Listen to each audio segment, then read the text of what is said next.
seni düşünerem. Ulduzlara adını söylerem.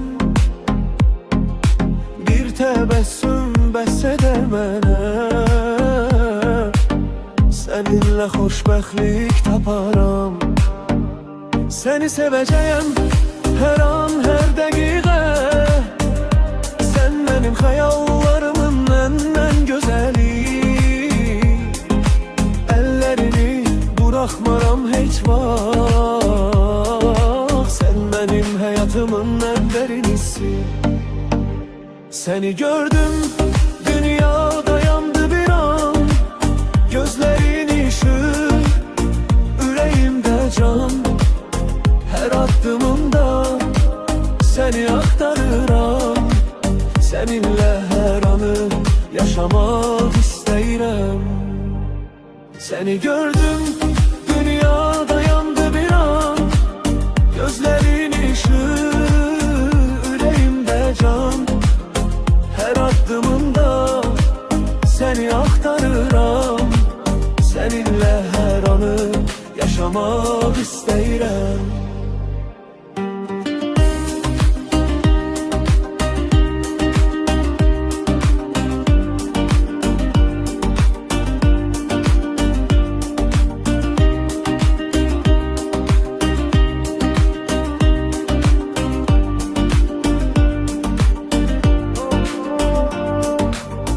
Geceler seni hatırlayıram sessiz.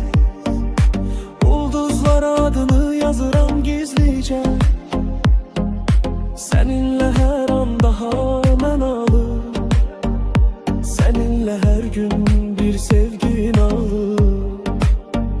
Seni sevəcəyəm her an, her dəqiqə. Sen benim xəyallarımın ən gözəli. Əllərini buraxmaram heç vaxt. Sen benim həyatımın ən dərinisisən. Seni gördüm, dünya dayandı bir an. Gözlerin ışık, yüreğimde can. Her addımımda seni aktarıram. Seninle her anı yaşamak istəyirəm. Seni gördüm, dünya dayandı bir an. Gözlerin ışık, yüreğimde can. Her addımımda seni aktarıram. Seninle her anı yaşamak istəyirəm.